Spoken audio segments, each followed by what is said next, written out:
بسم اللہ الرحمن الرحیم۔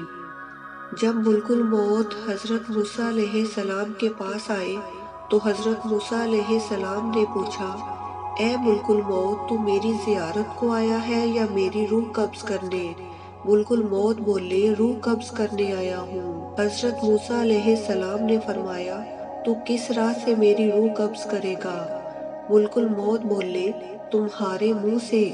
حضرت موسیٰ علیہ السلام نے کہا، تجھ کو معلوم ہونا چاہیے کہ میں نے منہ سے خدا سے تکلم کیا۔ انہوں نے کہا کہ میں آنکھ سے نکال لوں گا، تو حضرت موسیٰ علیہ السلام کہنے لگے، آنکھ سے میں نے خدا کا نور دیکھا ہے۔ انہوں نے کہا، اچھا ہم پیر کی راہ سے نکالیں گے۔ حضرت موسیٰ علیہ السلام نے کہا کہ پیر سے چل کر میں کوہ طور پر گیا، تو انہوں نے کہا کہ میں خدا کے حکم سے تیری روح قبض کروں گا۔ پس حضرت موسیٰ بہت غصے میں آئے اور کہا، اے اسرائیل، کتنے ہزار کلام میں نے خدا سے بلا واسطہ کیے، کوئی بیچ میں واسطہ نہ تھا۔ پس آپس کی عزت کی قسم ہے کہ جلدی جان دینا پسند نہ کروں گا۔ اللہ سبحانہ و تعالیٰ سے میرا اور بھی سوال ہے۔ ملک الموت یہ سن کر چلے گئے۔ جناب باری تعالیٰ نے عرض کی کہ خدایا، تجھ کو خوب معلوم ہے جو موسیٰ نے مجھ کو کہا کہ اس وقت میں جان دینا پسند نہ کروں گا۔ پھر خطاب آیا کہ اے موسیٰ، تو میری طرف آنے کو راضی نہیں ہے؟ وہ فوراً بول اٹھے، اے میرے پروردگار، میں تیرے پاس آنے پر راضی ہوں، مگر ایک بار تیرے دیدار کی تمنا رکھتا ہوں کہ میں کوہ طور پر جا کر مناجات اور شکر کروں اور وہیں تیرا کلام سنوں۔ ہزار جان میری فدا تیرے کلام پر۔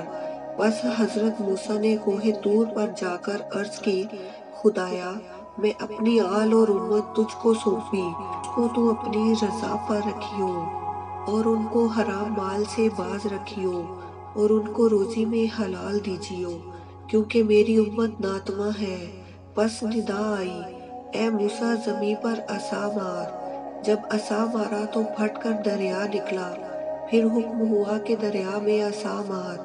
جب مارا تو اس کے اندر سے سیاہ پتھر برآمد ہوا۔ پھر حکم ہوا کہ اس پتھر پر عصا مار۔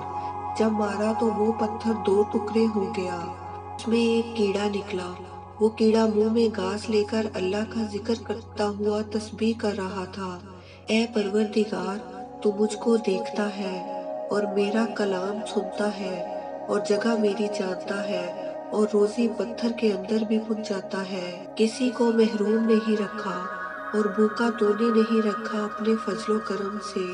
جناب باری تعالیٰ سے ارشاد ہوا کہ اے موسیٰ، کار دریائے تحت السری میں پتھر کے اندر کیڑے کو روزی پہنچاتا ہوں، اس کو بھی نہیں بھولا، تو میں تیری امت کو کیوں کر بھولوں گا؟ یہ سن کر حضرت موسیٰ بہت خوش ہو کر کوہ طور سے نیچے اتر آئے اور راہ میں کیا دیکھتے ہیں، 7 آدمی ایک قبر کھود رہے ہیں۔ ان سے پوچھا، تم کس واسطے یہ قبر کھود رہے ہو؟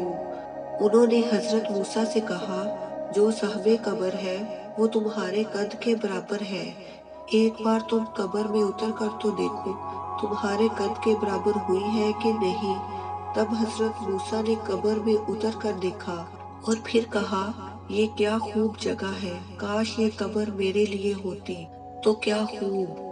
اسی وقت جبرائیل نے ایک سیب بہشت سے لا کر حضرت موسیٰ کے سامنے رکھ دیا۔ انہوں نے اس کو سونگھا اور فوراً جاں بحق تسلیم ہو گئے، اور فرشتوں نے آپ کو نہلا دھلا کر بہشت کا کفن پہنایا اور جنازہ پڑھ کر اسی قبر میں دفن کر کے قبر کو چھپا دیا۔ اس لیے کوئی نہیں جانتا کہ حضرت موسیٰ کی قبر کہاں ہے۔ جب اسرائیل حضرت موسیٰ کی جان قبض کرنے کو آئے تو حضرت موسیٰ نے ایک تمانچہ ان کو مارا، جس سے ان کی ایک آنکھ جاتی رہی۔ پھر اسرائیل نے خدا سے فریاد کی تو اللہ سبحانہ و تعالیٰ نے فرمایا کہ اے موسیٰ، تم کو حیات دنیا منظور ہے تو بھیڑ کی پشت پر ہاتھ رکھ کر دیکھو کہ کتنی پشم اس میں آتی ہے، اتنی ہی عمر ہم تم کو دیں گے۔ حضرت موسیٰ نے سوچا، آخر ایک بار مرنا تو ہے ہی۔ تب اسرائیل نے خدا کے حکم سے ان کی جان قبض کی اور حضرت موسیٰ کی عمر 150 برس ہوئی۔ بعض روایات میں ہے کہ ملک شام میں جباروں سے فتح کرنے کے بعد انتقال فرمایا۔